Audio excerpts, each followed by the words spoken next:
I got a Chrome that's working. Yay! Chrome is working. Happy about that one.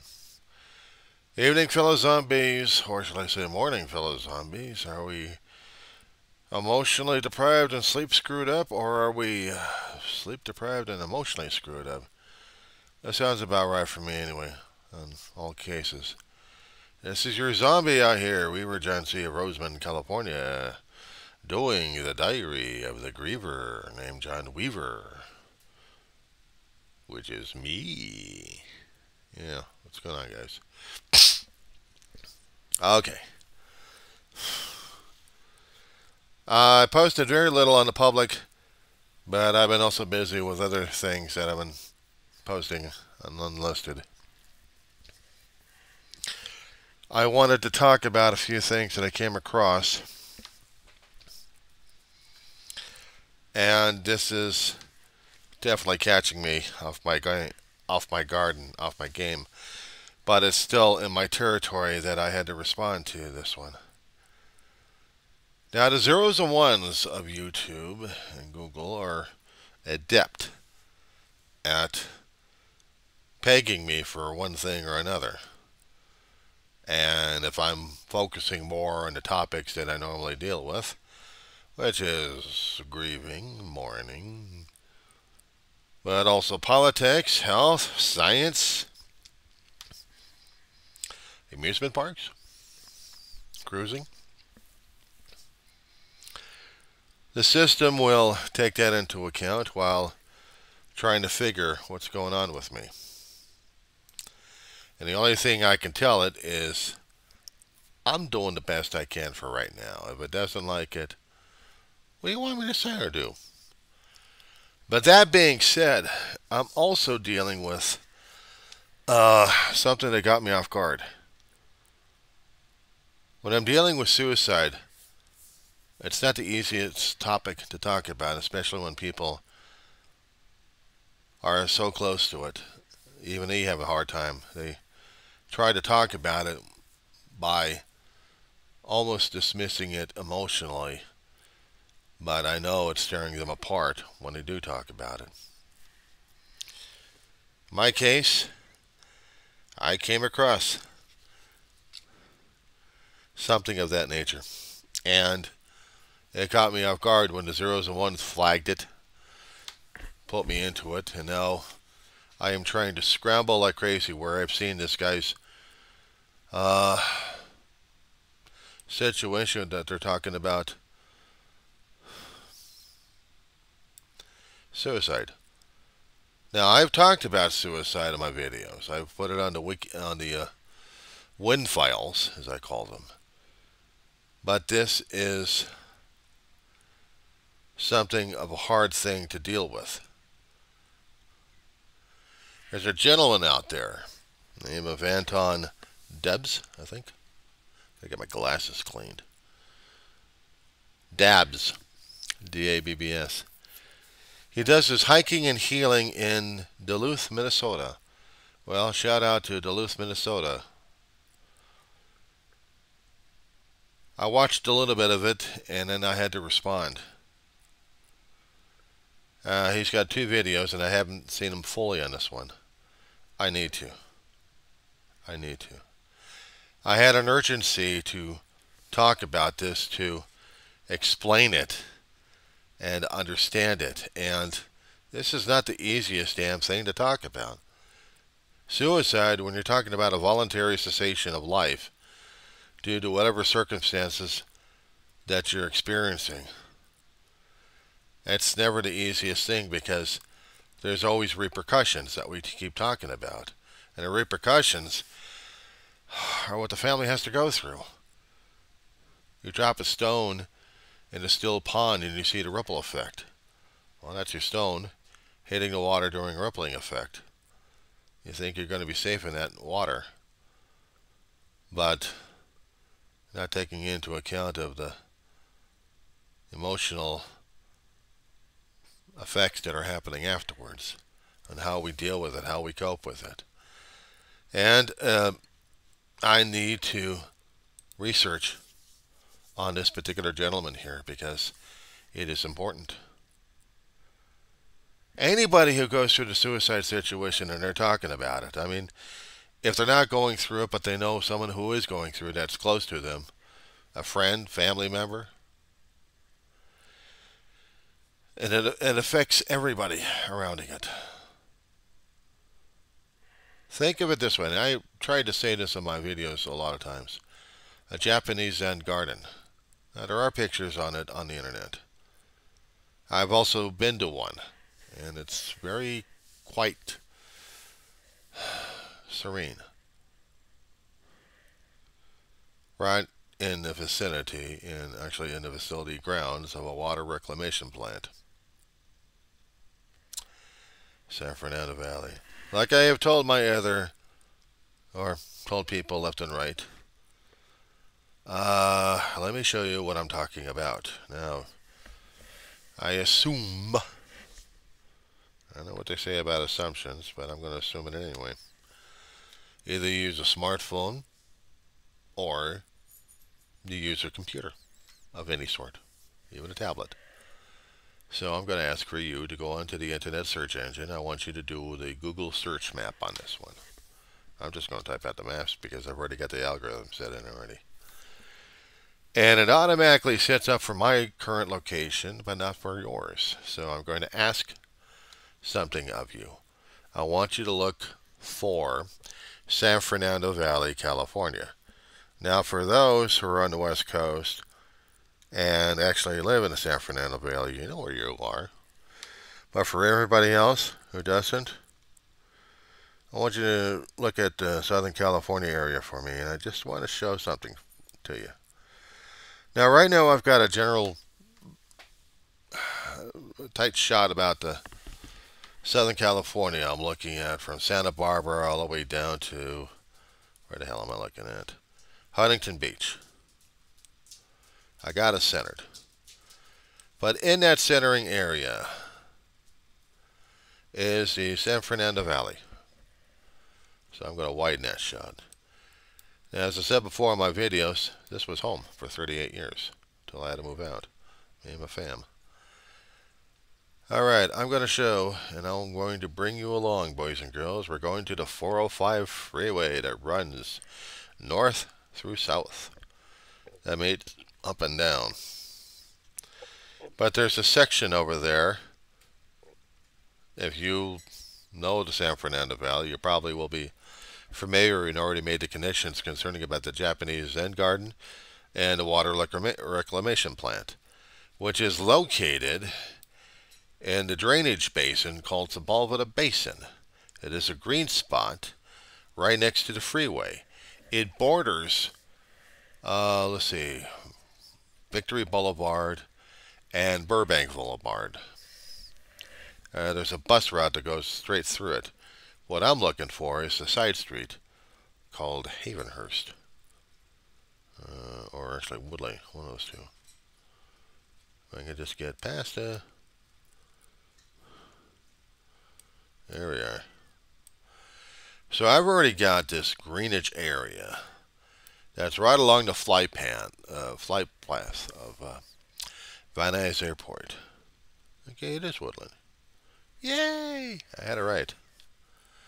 And in Woodley, close to Victory Boulevard, you will see the big monstrosity called the water reclamation plant or so.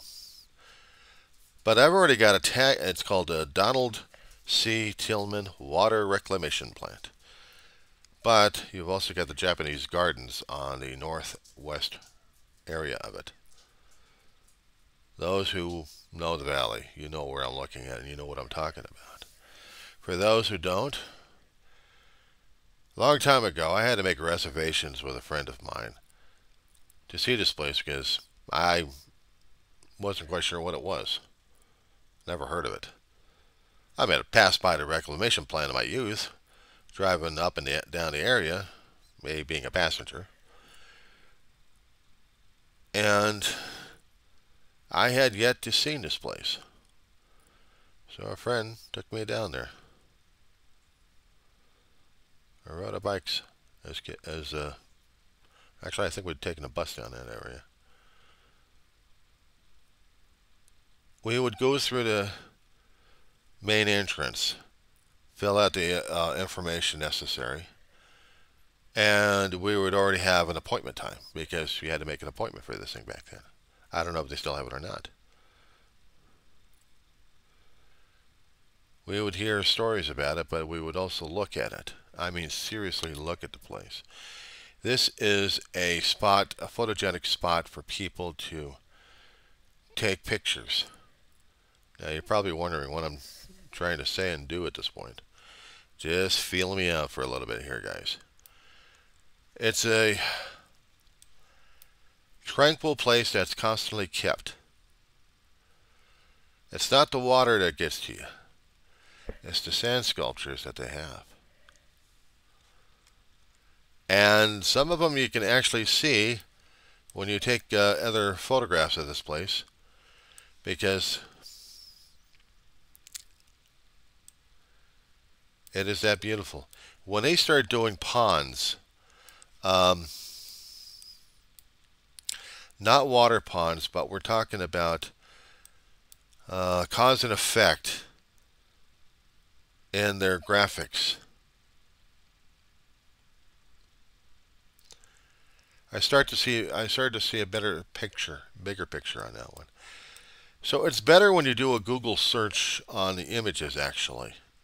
But I just wanted to show you this whole operation here. I'm going to put in there the Japanese garden and Van Nuys.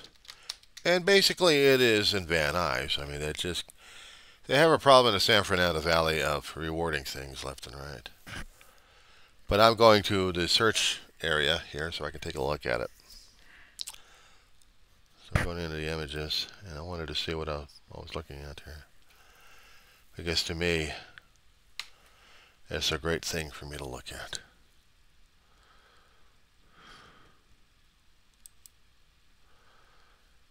Because it's tranquil. The building may look futuristic, but back in the 70s and 80s, it would have been considered futuristic because of its architecture back then. These days, it's almost like passé, but it's still part of the tranquil nature of the area that you're looking at.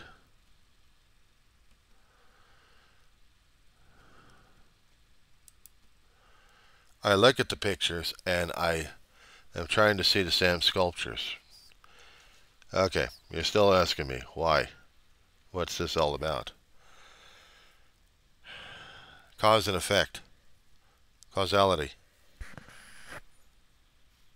And now my computer's having a condition fit. What else is new? There have been other Japanese gardens in different areas, different Zen gardens as they are called, to show cause and effect one way or another. And it's not just sand, it's also fluid dynamics we're seeing on there. We're seeing science masquerading as tranquility, because you see the ripple effects happening all over the place. You see cause and effect on a constant basis. You look at it in an emotional state. You're seeing yourself in a fluidic, dynamic nature. Now, granted, I am not a guru of anything. I got a smattering of here, smattering of there, little pieces in here. So, experiences sometimes helps me out a great deal than what limited knowledge does. And I'd seen this and didn't have the perspective necessary back then because I didn't have life experiences to equate it. But I'm looking at it and I see it. For some, it's like, well, I just don't see it because I don't understand it. That's okay. Because sometimes seeing this correlation, you're seeing the static version of it, but then you look at the waves on the water, and you see the dynamic, you see the active. You're seeing yourself in two different worlds, in two different scenarios here. One, you are the stone in the middle of everything else, and you've got everything else bouncing off of you and bouncing everything else off of you. But then again, you're also on the wave side, bouncing from place to place because you've already been disturbed.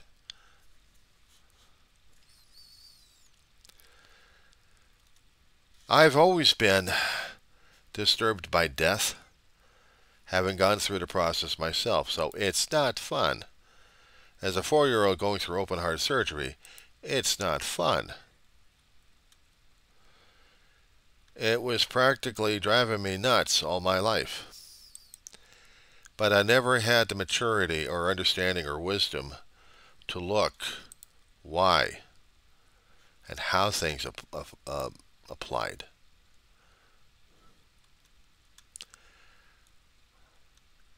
And trying to understand this takes sometimes a lifetime, or maybe an aha moment. Seeing family members undergoing a transformation without you realizing it. Or maybe you have seen it, and you're just not quite sure how and why.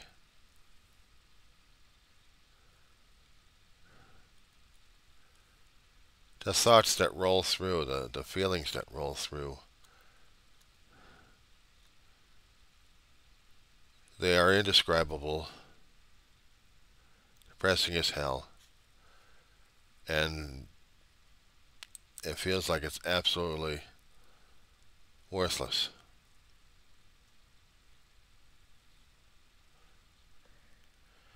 Sometimes decisions are made because an assumption of the outcome would be a lot easier to deal with. But I have to keep this in mind, even the times when I kept thinking about it and talking to a therapist about this one, that suicide is not painless. There is a song that we're all familiar with when we watched the MASH series, but the original movie of itself offered up a song that was supposed to be part of the comedy, but it was also a dark comedy as well. And the song was "Suicide is Painless." It takes on many faces, and I can take or leave it if I please. For some of those who have actually decided that they can't take it, and they have to go, because of whatever reasons that they're going through, medical, psychological, doesn't matter what it is. It's hard to understand. And it's hard for someone else to explain it to them unless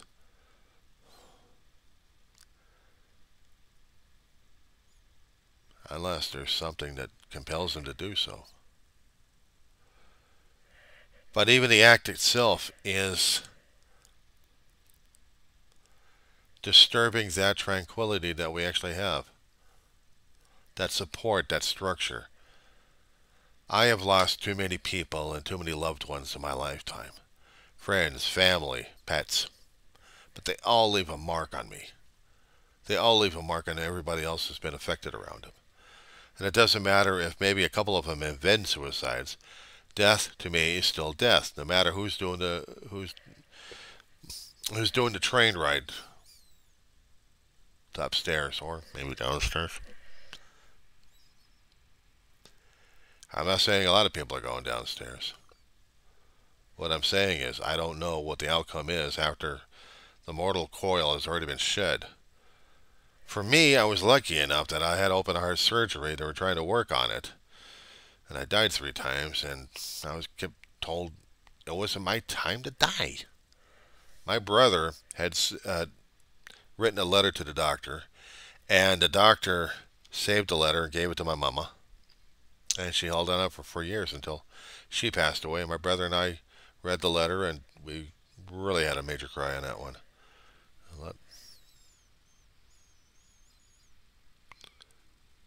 My mother is really snoring up a storm. My dog You guys been watching my videos. I get a little dog. Tweener. 21 years old. Old, blind, deaf. And she's still got ability to run when she can. Just in the house. And when she snores, but also she moans in her sleep sometimes. Or barks in her sleep. I have to keep an eye on that dog. She's coming up on her last days. And that's not easy to deal with. Especially when you have to go to the vets all the time and do the last right. I take death very personally because death to me is personal. It's taken too many things and too many people away from me that I cared about a great deal. Didn't matter how they went. It still hurts like hell. Structure, support, family. Things I craved and dealt with, and sometimes not dealing with it in the right way. I think I failed them. But I hope not. Maybe I have, maybe I haven't. There's no way for me to tell in this lifetime here unless I want to take that chance and do it personally and voluntarily at this point. And I'm not looking forward to doing that. Thank you very much. But I know how it feels to lose people throughout a lifetime. I'm 58 years old. Doesn't excuse me for anything else except I'm stating I'm 58 years old and I had 54 years of life. Prior to that, I'd think it was existence between age of birth through the surgery. And after that, everything else became a nightmare. Almost. How do you deal with people you've grown up with and lived with for all your life, and then they decide it's time? Sometimes they have no choice because they can't deal with the pain physically or the emotional pain of it all. Yeah, I know about that one better. The physical, that's going to be something I don't want to deal with, but I'm going to have to anyway. I've already seen my mother and my brother before they passed and how they dealt with it. Now, you guys have been watching the videos. You know I always sit in this almost exact position here. And right over there is the cabinet. Top shelf, the arrest. But the picture is right over here of them. Of them. And of the other pets that we managed, my brother and I had managed to. We had the ashes. They're all up there. I'm living the memorial for them. We never had services for Ma and Dave. We never had services for any of the dogs either. Wish we had, but we hadn't. So I suppose in a way I do these services on a video format. I talk about how much they've impacted my life, every one of them. And yes, I've had people have committed suicide and that I know of. It's not that easy either to deal with it. There was one death that was still unexplained. The most recent one, which was my brother. Oh, stories I've already told about this guy, but I still got to share it anyway in this video. Because there will be people asking about it.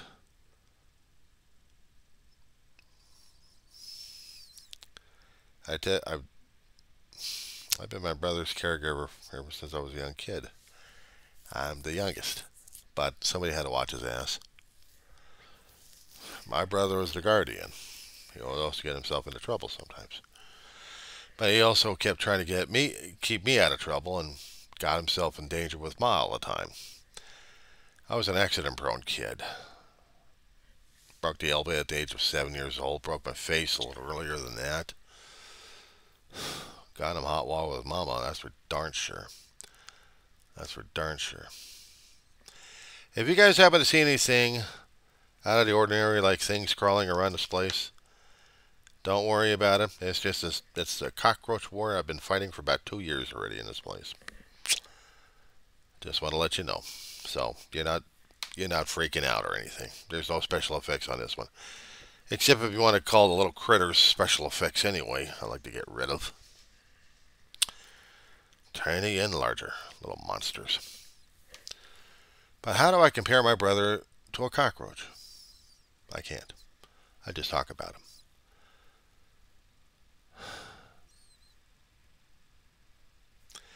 When he got older, right after Ma passed away, 2013,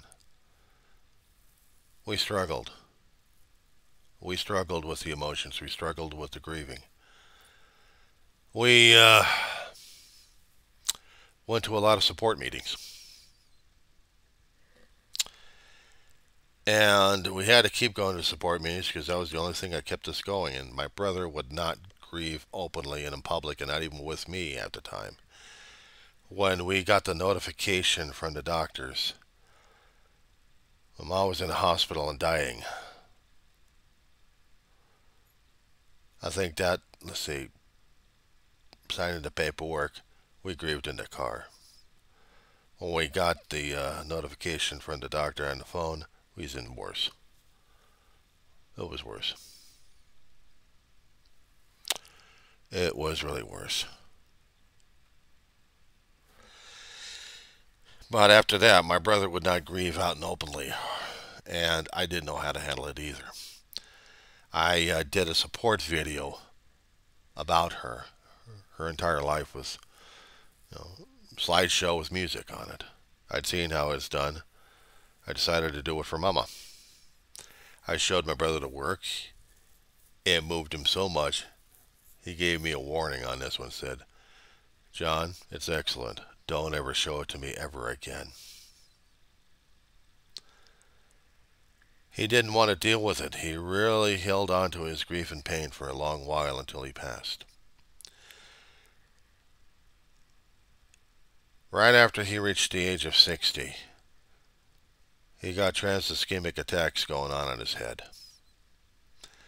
It left him crippled and unable to speak. Oh, he could speak, but he couldn't get the right words out, and was really angry about it.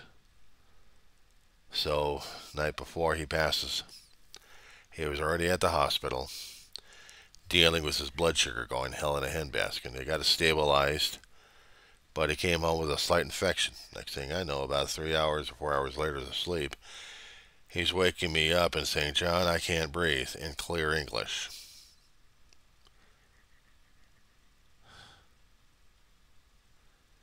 My hand was automatically on the phone for 911. I'm looking at him, seeing if there was any signs of oxygen deprivation, if there was any signs of drooping or anything else, whatever I'm looking for. Then at the same time, trying to get the place cleaned up a bit, so I can get maneuvering room for an ambulance to come by, pull him on a stretcher, and take him outside. He was actually able to walk with assistance to the stretcher, be put on there. Got to go back, had to secure the apartment, get in the ambulance. We hauled off to the hospital. They couldn't take me in through the emergency room. I had to go through the reception area of the emergency room. So I had to go over there, register, let them know what was going on, just waited. And then a short time seemed to be eternity, and security guard escorted me over to the trauma center, and I saw this slab of beef. It looked like a human being. It looked like my brother. And I didn't want to see his face, and I yelled and screamed at his face. Actually, at his body. I had to get the hell out of there before security would toss my ass out. Because I couldn't deal with it. I had to get in contact with support groups to see if I would get a ride home. I don't know how the hell I was going to do that. I was just so much in a state of tizzy and shock. Got home, took care of my dog, got the phone call that what the stuff we got over here? I got to take it back. Oh shit! Got another ride up and back.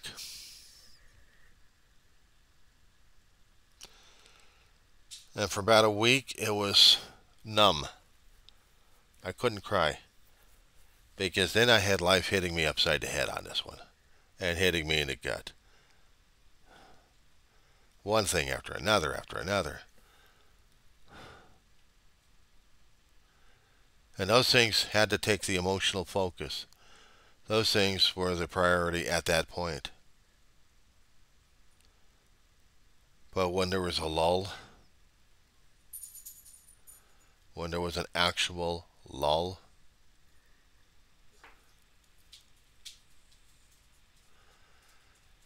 I had to do it. I mean, I got triggered. And they all came out. I just cried my eyeballs out like crazy. By the way, that clacking on the linoleum, that's my mama. That's my dog. She's awake, wondering where the hell I am.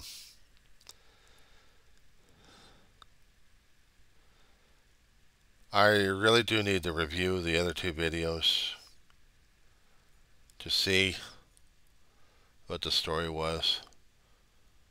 Maybe, I don't know, I'll have a chance to talk about it. I constantly do videos. I'm constantly chewing up flash drives.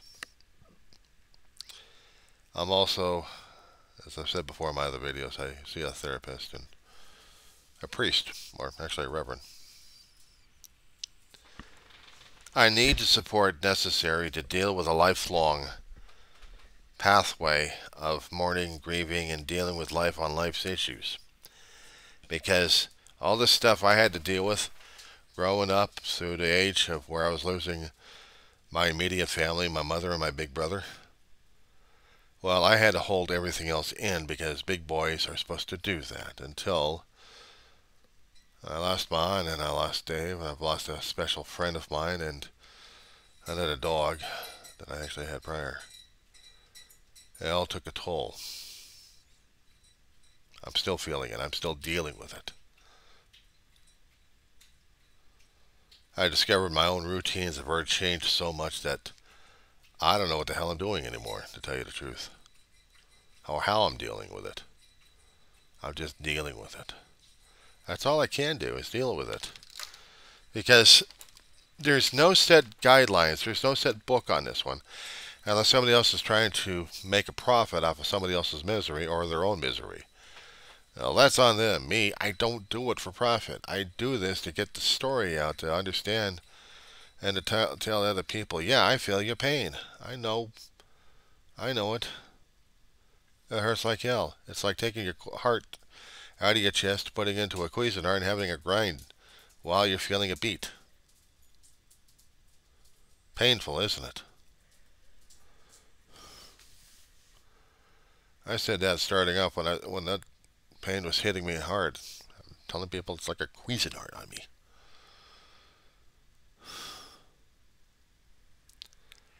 There had been times that I get triggered and I go through the motions.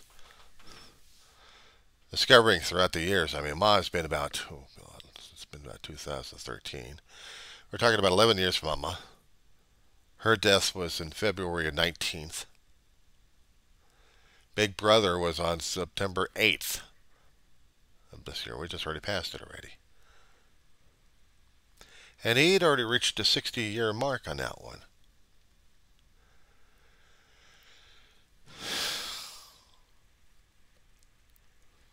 I'm a few years shy from 8. It still hurts. I think it's about 6 or 7 years. 6. 6 years on it.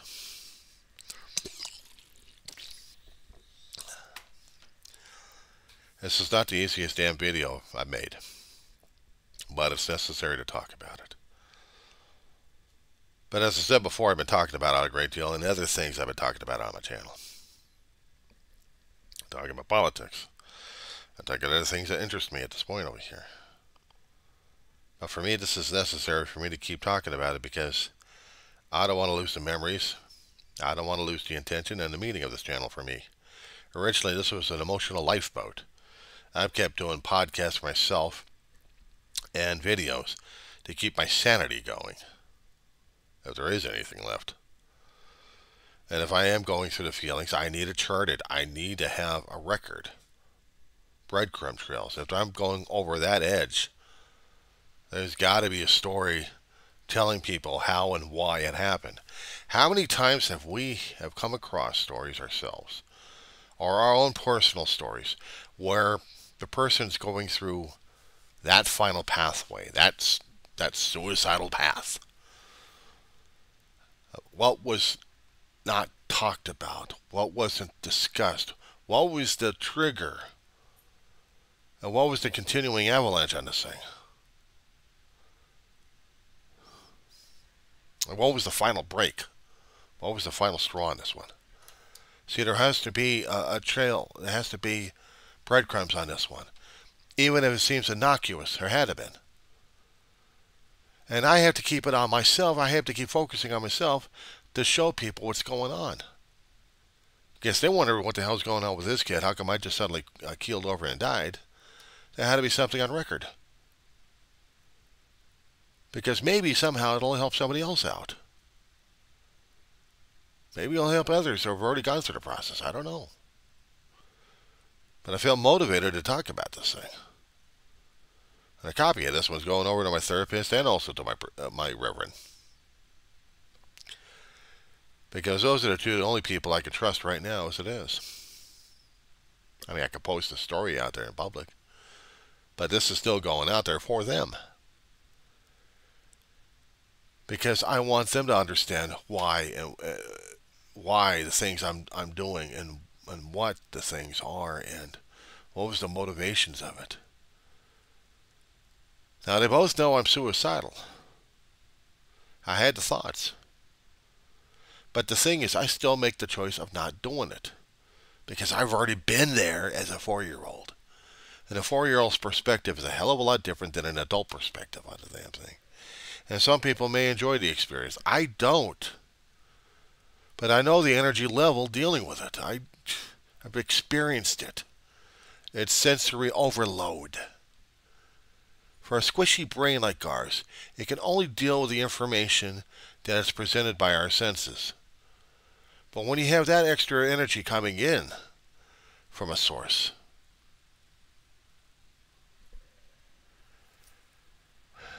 it's hard to comprehend. For some people it's scary, and some people it's overloading, and their pleasure center is already screwed up. Their own soul is singing, I want to go back home. And trust me, I was singing that, and I was telling that voice telling me to stay here. I wanted to be at home, where I was created. At the age of 4 years old, I wanted to get back upstairs. But all this time, I had to deal with everything here. Struggle like crazy.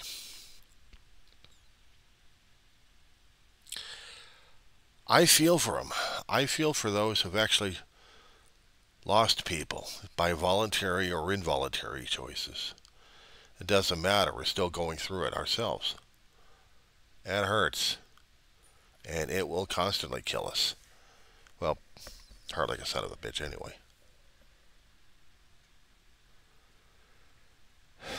Anyway, I had to say this. I had to get this off my chest. I'm going to see if my body and my brain will actually allow me to go back to bed and actually get a couple hours of sleep at this point. I wasn't kidding when it comes down for an emotional zombie at this point, or a sleep-deprived zombie. I'm both. I'm both. All right.